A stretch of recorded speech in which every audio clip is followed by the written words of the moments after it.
আমি এই সংবাদমেলখন দিয়াৰ মূল উদ্দেশ্য হ'ল আপোনাৰ যোনটো আমাৰ যিটো হাৰত মূল্যবৃদ্ধি বাঢ়িছে আমাৰ অসমত গোটেই ভাৰতবৰ্ষতে তাৰ কাৰণে এই সংবাদমেলখন দিয়া হৈছে কিন্তু আমাৰ ঠিক ওচৰৰে ৰাজ্য পশ্চিমবংগ তাত পশ্চিমবংগৰ আপোনাৰ আলিপুৰদুৱাৰত এখন ঠাই আলিপুৰদুৱাৰত আপোনাৰ ব্ৰইলাৰৰ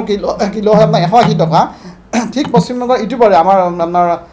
কোকৰাঝাৰ জিলাত আপোনাৰ ব্ৰইলাৰৰ কিলো আছে আপোনাৰ 280 টকা মানে 60 টকা মোটামুটি 60-80 টকা মোটামুটি ডিফাৰেঞ্চ কি কাৰণে ডিফাৰেঞ্চ হৈছে এইটো এই ডিফাৰেঞ্চ হোৱাৰ মেইন কাৰণটো হ'ল আপোনাৰ চিণ্ডিকেট ৰাজ মানে শ্ৰীৰামপুৰ গেট পাৰ হোৱাৰ লগে লগে যথেষ্ট মানে বৰঙণি দিব লগা হয় পইচা দিব লগা হয় যাৰ কাৰণে আপোনাৰ বস্তুৰ দাম বাঢ়ি যায় আছে ঠিক সেনেকৈ অন্য সামগ্ৰীবিলাকৰো চিণ্ডিকেট ৰাজৰ কাৰণে যথেষ্ট দাম বাঢ়ি যায় আছে গভৰ্ণমেণ্টৰ চৰকাৰৰ এজন মুখপাত্ৰ কৈছিল যে কেইদিনমান আগত এখন প্ৰেছ মিটত যে পোক পৰুৱাই খোৱাৰ কাৰণেহে তেওঁলোকৰ বোলে মূল্যবৃদ্ধি বাঢ়িছে সেইটো সম্পূৰ্ণ মিছা এইটো অজুহাত তেওঁলোকে দেখাইছে মূল্যবৃদ্ধি বাঢ়িছে চিণ্ডিকেট ৰাজৰ কাৰণে আৰু প্লাছ ইলেকশ্যনৰ আগে যোনটো কলা বেপাৰীসকলৰ পৰা তেওঁলোকে কলা ধন লৈছিল যাৰ ফলত কলা বেপাৰীসকলে সকলো সামগ্ৰীৰ দাম বাঢ়িছে কাৰণ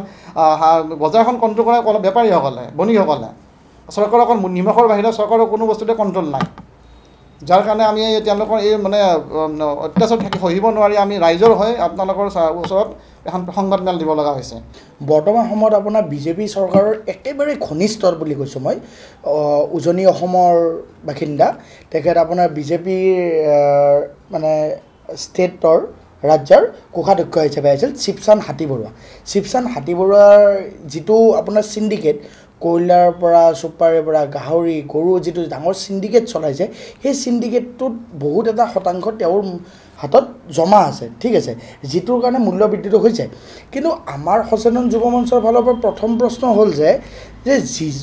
যিখন চৰকাৰে নিকা আৰু স্বচ্ছতাৰ কথা কয় সেইখন চৰকাৰৰ একেবাৰে ঘনিষ্ঠ শিৱচান্দ হাতীবৰুৱাই আপোনাৰ চিণ্ডিকেটটো চলাই আহিছে যাক চিণ্ডিকেটৰ মাষ্টাৰ মাইণ্ড বুলি কোৱা হৈছে কিন্তু তেখেতক আজিলৈকে কৰায়ত্ব কৰিব পৰাৰ কাৰণে অসম চৰকাৰৰ লগতে ভাৰত চৰকাৰ সক্ষম নহ'ল দ্বিতীয়টো কথা শিৱচান্দ হাতীবৰুৱাই অসমৰ পৰা পলাই যাবলৈ সুবিধা কেনেকৈ পালে আৰু পলাই গৈ কিনে তেওঁ ইণ্ডোনেছিয়াত বৰ্তমান এটা ধুনীয়া জীৱন যাপন কৰি আছে আজি 5-6 দিন ধৰি ধুনীয়াকৈ তেওঁ জীৱন যাপন কৰি আছে আৰু তেখেতক কৰায়ত্ব কৰিবৰ কাৰণে আমাৰ অসম চৰকাৰৰ ইমানখিনি সাহস হয়তো হোৱা নাই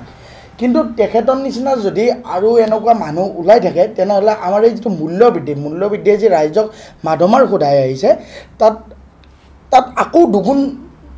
মূল্যবৃদ্ধি হ'ব বুলি আমি ভাবোঁ কিন্তু আমাৰ সচেতন যুৱ মঞ্চ অসমৰ ফালৰ পৰা আপোনালোকৰ জ্ঞাতাৰ্থে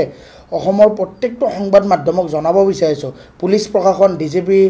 মহোদয়ক জনাব বিচাৰিছোঁ যে শিৱচান্দ হাতীবৰুৱা ডাঙৰীয়াই যিটো চিণ্ডিকেট চলাই আহিছে তেখেতক অতি শীঘ্ৰে কৰায়ত্ব কৰক আৰু যদি তেখেতক প্ৰমাণ থকাৰ পিছতো কৰায়ত্ব নকৰে তেওঁৰ ওপৰত কাৰ আশীৰ্বাদৰ কাৰণে তেখেতে এনেকৈ থাকিব পাৰিছে আমি হয়তো গম নাপাওঁ কিন্তু যদি অতি শীঘ্ৰে কৰায়ত্ব নকৰে তেনেহ'লে বৰ্তমান চলি থকা চৰকাৰখনে এক বৃহৎ প্ৰতিবাদৰ সন্মুখীন হ'ব বুলি আমাৰ ফালৰ পৰা আপোনালোকৰ জৰিয়তে হুংকাৰ প্ৰদান কৰিছোঁ চৰকাৰে সব জানি বুজিও চকু মুদি কোনো ধৰণৰ ব্যৱস্থা গ্ৰহণ কৰা নাই আৰু এনেকৈ হ'লে মূল্যবৃদ্ধিৰ ক্ষেত্ৰত যদি আমাৰ সমাজখন কুঙা হৈ গৈ থাকে তেনেহ'লে আমি সচেতন যুৱ মঞ্চ অসমৰ ফালৰ পৰা আগন্তুক এসপ্তাহৰ ভিতৰত আমি যি আমাৰ সচিবালয় আছে সচিবালয় ঘেৰাও কৰাৰ কাৰণে আমি হুংকাৰ জনাইছোঁ